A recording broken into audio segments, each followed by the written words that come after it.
The bride's father was already wiping away tears, the guests were standing, and the groom had just taken his place at the altar. Everything was set for a perfect southern wedding until the music stopped. Everyone turned, confused. The bride hadn't entered.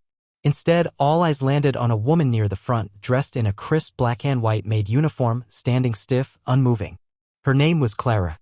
Most people didn't know her name, just the Maid. She'd worked for the bride's family for over a decade, quiet, loyal, invisible. That day, she was expected to play her role as always, serve food, refill drinks, and, as someone in the wedding party told her, kneel during the family blessing. It was meant to be symbolic. But Clara refused. She didn't raise her voice. She didn't argue. She just stood there, back straight, chin lifted. One word, no, that word was enough to crack the polished illusion. The bride's mother hissed something under her breath.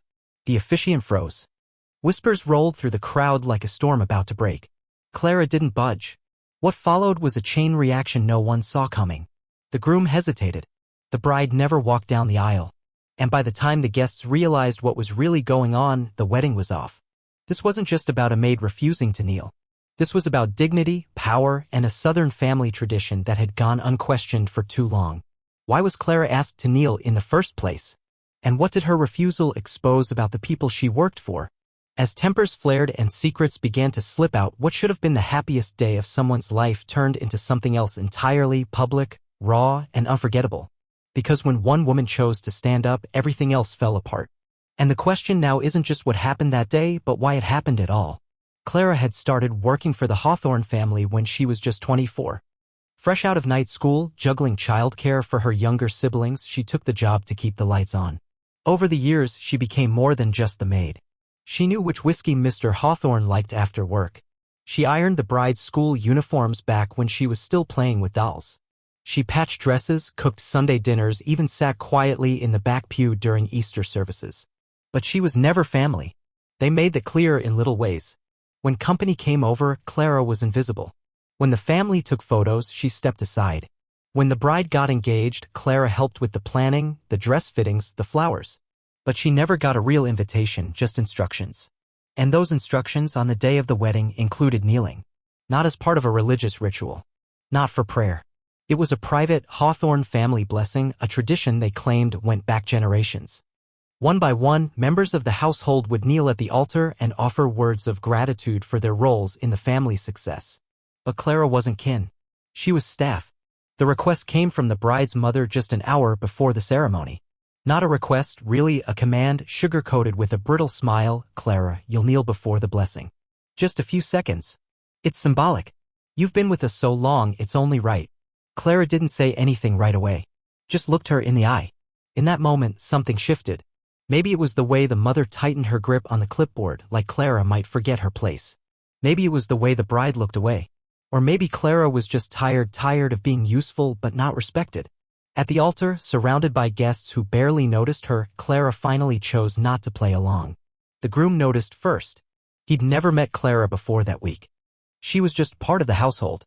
But now, standing at the front of the aisle, watching his soon-to-be in-laws whisper furiously and gesture toward the unmoving woman in black and white, he started asking questions. What kind of family needs someone to kneel to feel whole? And what does it say when that someone finally refuses? The guests watched the drama unfold with growing confusion. Phones came out.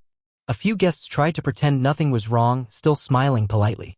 But the tension was thick. The bride's father looked pale. The officiant checked his script twice. And Clara stood there, arms folded behind her back, lips pressed together, not moving an inch. The moment was small in action but enormous in weight. Because beneath the satin and vows, something rotten was leaking through. The silence didn't last long. Once Clara refused to kneel, the Hawthornes moved quickly, first with tight smiles, then with whispered threats. Mrs. Hawthorne leaned in, her voice low but sharp. You are embarrassing this family. Don't make me regret everything we've done for you. Clara blinked once. No tears. No apology. Just stillness. Across the aisle, the groom's older sister, Vanessa, watched closely. She wasn't part of the core drama yet, but her eyes darted between Clara and her future in-laws like she was solving a puzzle. Vanessa had always suspected something was off about the Hawthornes. Their southern charm ran thick, but their smiles never reached their eyes. Meanwhile, the bride, Lauren, was frozen behind the venue doors. She'd heard the whispers from the bridal suite, Clara won't kneel. Her maid of honor had laughed it off, saying, well, she's just the help, she'll come around.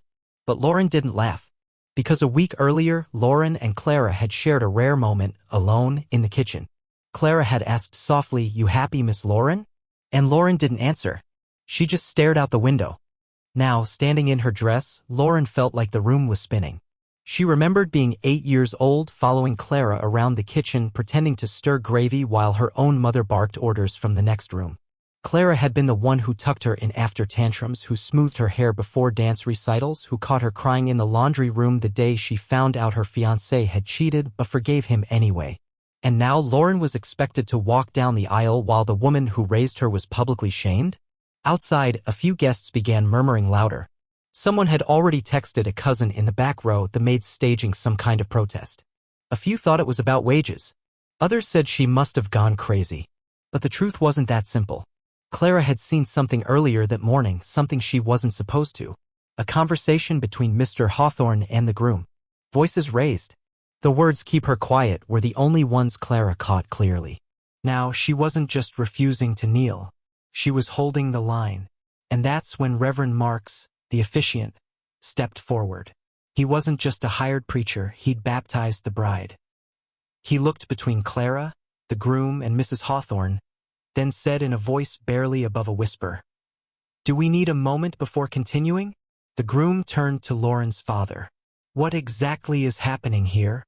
And Vanessa, now halfway down the aisle, whispered to her brother, "You sure you want to marry into this?"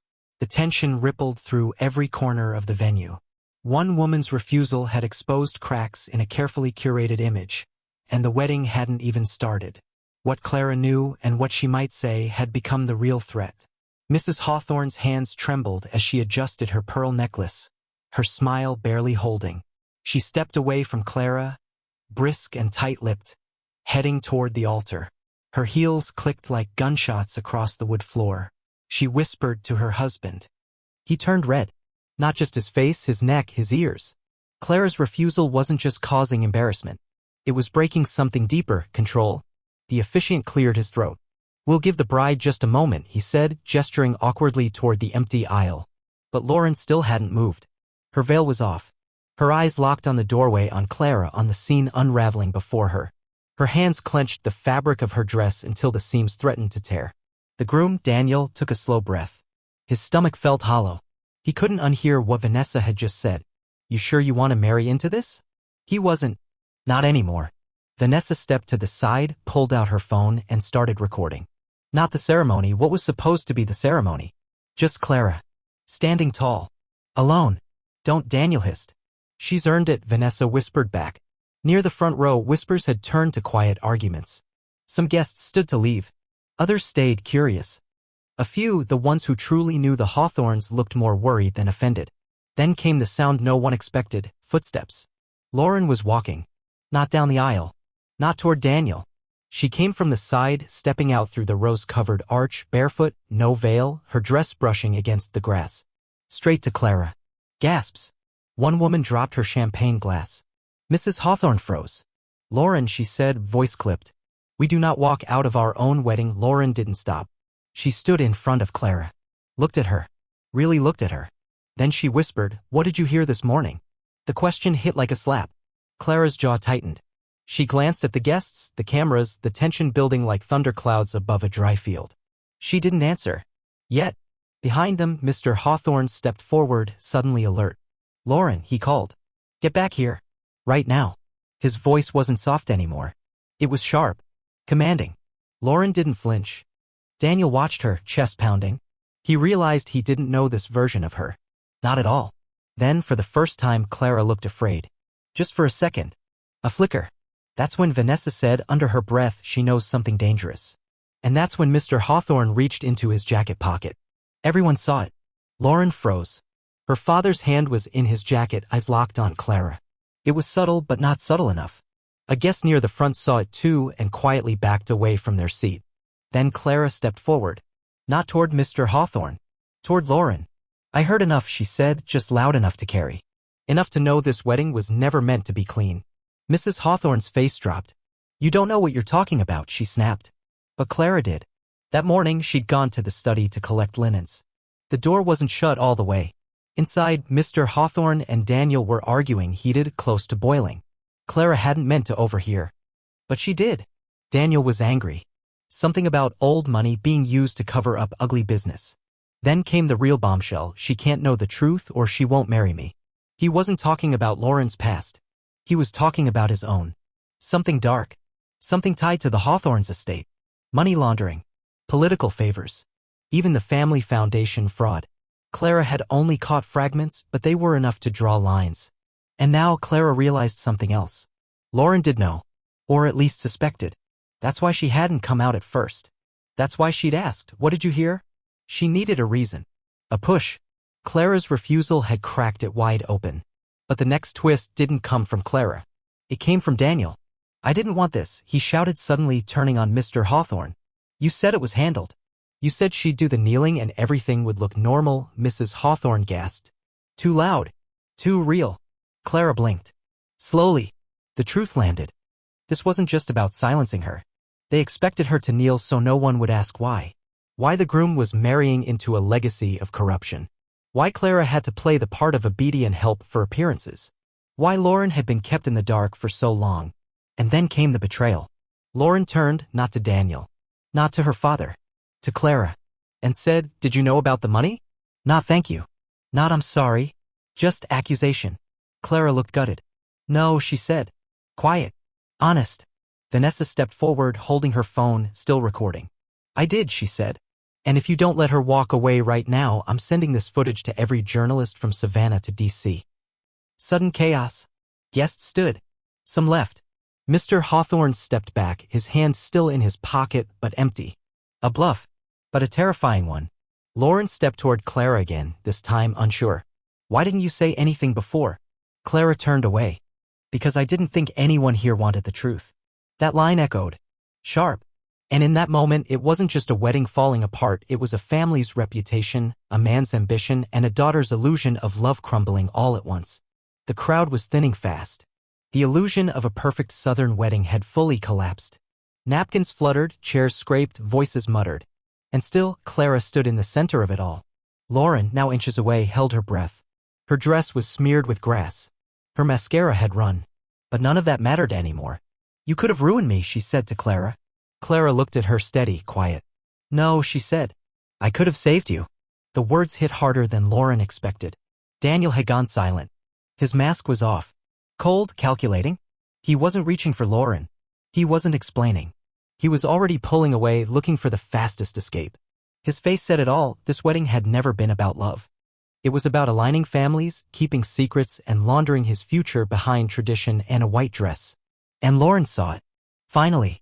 She turned slowly to face her parents. "You knew," she said to her father. "About the money. About him. You let him into this family." Mr. Hawthorne didn't answer. His jaw locked tight. "And you," Lauren said to her mother, voice shaking now. "You wanted Clara to kneel for your image. Not mine." Mrs. Hawthorne's lip quivered.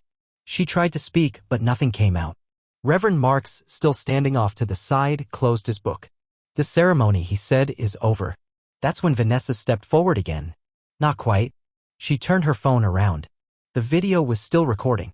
She tapped a button. Live stream started. The crowd gasped. Clara's eyes widened. But Vanessa wasn't aiming at Clara. The camera was on the family. On the bride. On the truth. "You thought this was about a maid refusing to kneel," Vanessa said, voice strong now. "But it's not. It's about a legacy built on silence. And today that ends." Then, unexpectedly, Lauren reached for Clara's hand. "I was raised to look away," she whispered. "You didn't." "I'm sorry." Clara didn't say anything at first. Just held her hand for a long beat. And for the first time that day, she smiled, small, tired, but real. The groom walked off. Alone. His deal broken. His lie exposed. Mr. Hawthorne tried to follow, but reporters were already pulling up outside the gate. Someone had sent a tip. Vanessa's live stream had gone viral. By nightfall, the kneeling maid wedding was trending. But no one online got it quite right. Because the final twist didn't come from Clara. It came from Lauren, who never went home again. She moved into a downtown apartment and used the trust her parents had set up to fund an anonymous tip line exposing corrupt charitable foundations, starting with the Hawthorne Fund. Clara? She took a different job. One where she was called Ms. Johnson. No uniforms. No kneeling. And on her last day at the Hawthorne estate, she left a note folded neatly on the hallway table. You taught me how to serve. You never taught me how to stay silent. Clara, ChatGPT said. In the days that followed, the estate went quiet. The flowers wilted in the summer heat. White folding chairs sat empty, their clean lines now symbols of a day that had burned itself into memory, not for what was promised, but for what was revealed.